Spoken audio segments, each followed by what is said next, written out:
কুসুমের ওপরে ভালোবাসা বর্ষালো এবার ইন্দ্রাণী গাঙ্গুলি। হ্যাঁ বন্ধুরা, ভিডিওটা লাইক দিয়ে দেখতে থাকুন। যেই মুহূর্তে কিনা ইন্দ্রাণী গাঙ্গুলি কুসুমকে এই কাছে আসতে বলে এবং বলতে থাকে যে কুসুম আমার সামনে এসো, ঠিক সেই মুহূর্তেই দেবলীনা এবং মীনাক্ষী যখন আনন্দে আত্মহারা হয়ে বলতে থাকে যে এবার কুসুমকে কী পরিমাণে ইন্দ্রাণী আন্টি শাস্তি দেয়।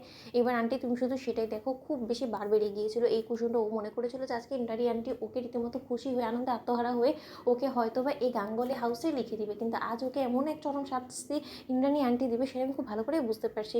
ঠিক সেই মুহূর্তে যখন কিনা ইন্দ্রাণী গাঙ্গুলির কাছে গিয়ে কুসুম যখন বলতে থাকে যে দেবীমা, আমি আপনার কাছে কান ধরে ক্ষমা চাইছি, আমি সত্যি এরকম মিথ্যের আশ্রয় নিতে চাইনি, কিন্তু তার শর্তে আমি কী করবো বলুন তো। আমার এই যে আর চোখে সহ্য করতে পারছিলাম না আপনাদের মা ছেলের এই দ্বন্দ্ব এবং এই সমস্ত কিছু মেটানোর জন্য আমাকে মিথ্যের আশ্রয় নিতেই হয়েছে। এবং আপনি যেরকমটা বলেছেন যে যদি হাজারটা মিথ্যে বলতে হয় কারো ভালো করার জন্য, তাহলে সেই মিথ্যেটাকে মিথ্যে বলে গণ্য করা হয় না। তাহলে এই যাতে আপনি আমাকে ক্ষমা করে দিন। আমি সত্যি চাইছিলাম যে আপনারা দুজন যাতে আবারও এক হয়ে যান, কিন্তু তার জন্য আমার কাছে কোনোরকম কোনো উপায় ছিল না বিধায় আমার কথাতে পরিবার সূত্র সকলে আমাকে এই প্ল্যানে আমাকে হেল্প করেছে, এছাড়া কোনো কিছুই না। আপনি আমাকে ক্ষমা করে দিন। ঠিক সেই মুহূর্তে ইন্দ্রাণী গাঙ্গুলি যখন আয়ুষের দিকে তাকিয়ে হেসে ফেলে এবং ইন্দ্রাণী গাঙ্গুলি যখন কুসুমকে বলতে থাকে যে একদম মাথা নত করে তুমি আমার কাছে এরকম করে কাঁদুনি কেঁদে তুমি ক্ষমা চাইবে না, তুমি দাঁড়াও দাঁড়াও কুসুম, তুমি আজকে যা কিছু করেছো সেটা হয়তো বা পরিবারের এতগুলো লোক ও একা কোনোভাবেই করতে পারতো না। আজকে আমার পরিবারের হবু বউ যে হতে চলেছে সেও আমার কথা ভেবে এত কিছু করনি যেটা কিনা তুমি করেছো। তুমি একটা বাইরের লোক হয়ে তুমি আমাকে আর কতটা তোমার প্রতি ঋণী করে তুলবে বলো তো। বারবার করে তুমি আমাকে এত ঋণের বোঝায় ফেলে দিচ্ছ যে আমি হয়তো বা কোনো জীবনেও তোমার এই ঋণ শোধ করতে পারবো না। কিন্তু একটা কথা বলে দিচ্ছি যে তুমি তোমার জীবনের সব জায়গায় তুমি সফল হবে এবং আরও অনেক তুমি উন্নতি করো, আমি ঈশ্বরের কাছে প্রার্থনা করি।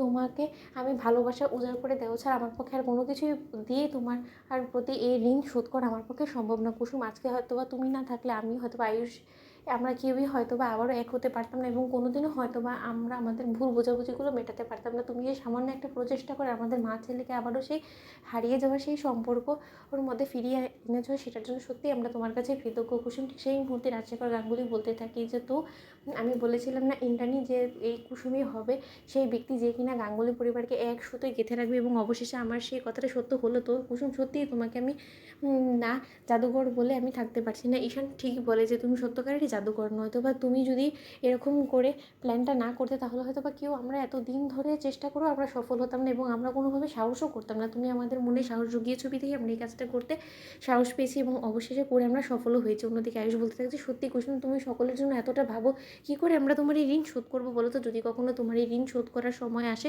তখন আমরা আমাদের সর্বোচ্চ দিয়ে চেষ্টা করবো যাতে যে কোনো মূল্যেই হোক না কেন তোমার আনন্দ খুশির জন্য আমরা আমাদের ঋণ শোধ করতে পারি। তো বন্ধুরা লাইক এন্ড শেয়ার করে সাবস্ক্রাইব করো।